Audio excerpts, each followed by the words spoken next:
We were all in all manner of attire and in capes, and it was very nice.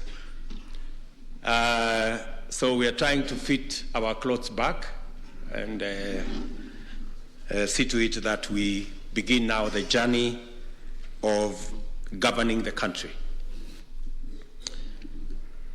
I want to, in a very, very special way, tell the people of Kenya in this first meeting of the leadership of Kenya Kwanza that every Kenyan can now go back to their phones.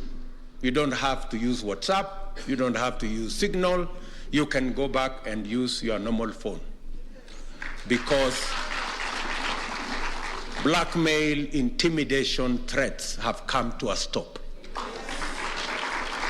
I want to promise the people of Kenya that our administration will have nothing to do with the blackmail we have seen, the threats we have seen, the fear that has been sold around the country, that you cannot talk to this or that person because they don't share your political views. I want to tell the people of Kenya, we are having our democratic country back. And everybody can speak to everybody about everything in every way they want, and nobody is going to victimize them. We live in a democratic country, and that is how it should be. To those of us who have been elected, from all the political parties, and especially those who have been elected, those of us who have been elected in Kenya Kwanza, I want to tell you right from here that with the leadership position that has been bestowed on us, the national leadership and the leadership at every level, that leadership that we have won bestows on us a lot of authority. But I want to tell you that with authority comes responsibility. And with responsibility comes accountability. So we must be alive, even as we celebrate that we have won, that on us is authority, yes, but a lot of responsibility has been put on our shoulders, and the people of Kenya expect of us that we must be accountable. The greater the responsibility we have, the higher the accountability bar that comes with it. And therefore, as we celebrate this moment, we also must focus on making sure that we deliver on our commitment. I have seen on TV screens people from all corners of Kenya saying, we listened to you guys. We want to know when the delivery of your commitment is going to begin. And I really want us to know that the expectations of the people of Kenya are huge. And therefore, we do not have the luxury of wasting any time. I want to urge you, all of us, we need all hands on deck, and we don't have time to waste. We will shortly, after we go through the processes that are ahead of us, we will shortly settle down to getting Kenya working. And I want to ask each and every one of you, as I do ask all leaders in Kenya, to join hands so that we can take the country forward. The events of after the election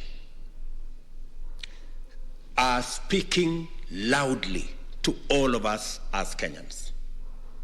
The people of Kenya, after the announcement of the results, there were celebrations across Kenya, and there was measured celebration across Kenya.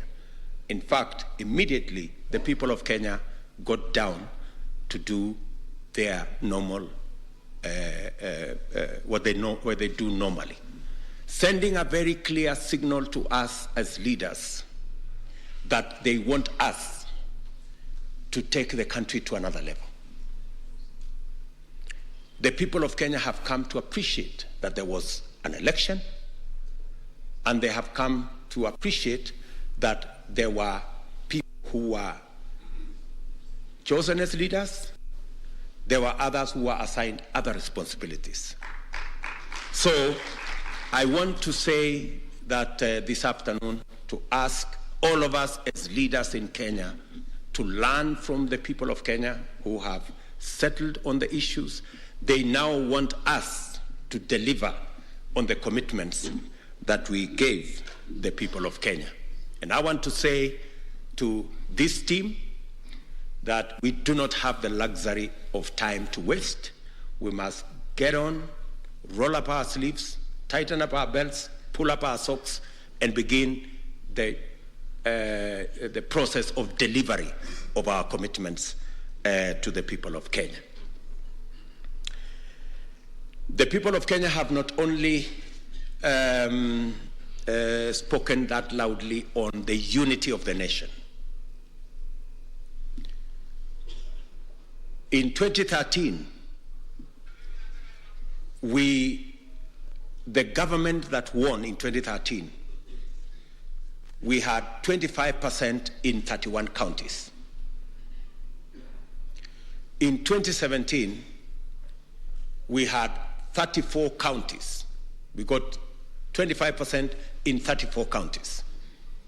This year, we even have a broader mandate because we have won 25% in 39 counties. That broader mandate comes with greater responsibility to every Kenyan. And that is why I want to say from the onset, there will be no room for exclusion of any part of the Republic of Kenya.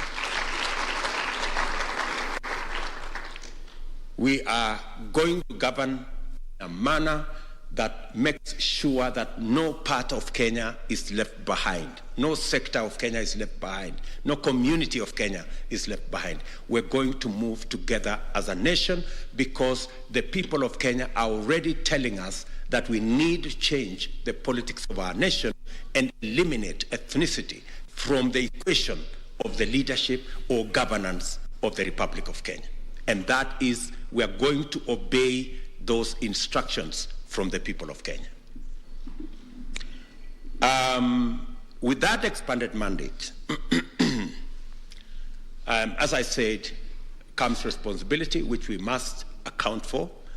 And I will be leading this team in making sure that not only Kenya is united, but the delivery of government business is going to be to every part of the Republic of Kenya, making sure that if we move together, we can actually achieve more than by getting divided. And in so doing, let me just say two very important things.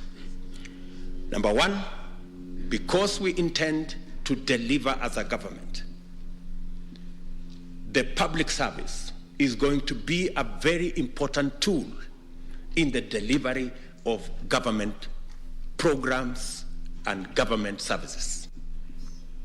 And I want to commit right from the beginning that public service will be professional, and I expect that the public service will serve Kenyans equally without any preference to communities or any preference to political affiliations. Public servants across the board, all the way down to the chiefs and their assistants, we will be expecting them to serve Kenyans equally without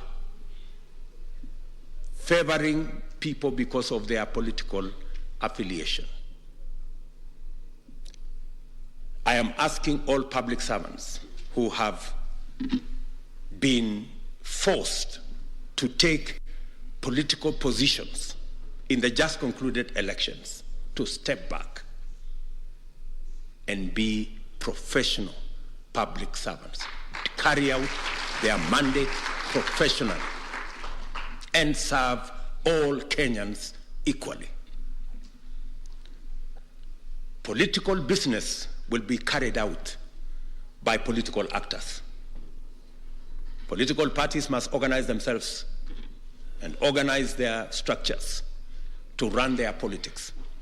I am sorry, members of the political administration, members of the provincial administration, public servants will not be available to carry out political work for any political party. It is the only way we can have a government that delivers. Political parties, including ours, must run their own political activities and look for their own people, errand men and women, to run their politics. Members of the provincial administration, public servants, will not be available to do any political work for any political party. We want them to remain independent, to work for all Kenyans, irrespective of which party they belong to, or which community they come from, or what region they come from. That is how we are going to bring Kenya together. And therefore, I am sending my commitment to public servants that their jobs are protected, their jobs are secure, they don't have to participate, they don't have to take political sides. Politicians and political actors will do that. They should serve Kenyans equally, irrespective of whatever political affiliations we have. Let me also say that going into the future, our government must be accountable. We will shortly be taking steps to make sure that we run a transparent, democratic, but accountable government. And we have discussed here with these legislators and members of both the Senate and the National Assembly that we will be looking at the standing orders. It has not been possible for cabinet secretaries to be interrogated by the legislature. Some members of parliament have been answering questions in parliament. We do not think that is the right thing to do. And we are going to have a discussion so that we can adjust and amend the standing orders to make it possible for cabinet secretaries to get to the floor of the House and answer questions and explain government policy on the floor of the House so that the people's representatives, members of parliament and senators, can interrogate what their government is doing. We do not think that it is enough for cabinet secretaries to go to committees of parliament. We have discussed with our speaker, and there is a possibility of us ensuring that we run an accountable government by making sure that on a daily basis, the people of Kenya, through their representatives in parliament, can ask questions, can interrogate government policy, government programs on the floor of the House, so that we can be better accountable as a government. We will be speaking to many of the other issues as we move forward. We will be making our public policy pronouncements to guide the country in the direction in which we believe the country will move forward. And as I have said, we want to move the country forward at the earliest opportunity possible. We are looking forward to the processes that are now ongoing coming to a conclusion. Shortly, we will be suggesting members of Kenya Kwanza to the transition committee. I think we are doing that today, so that the process of the transition can kick in and we can go towards concluding the matter of the election.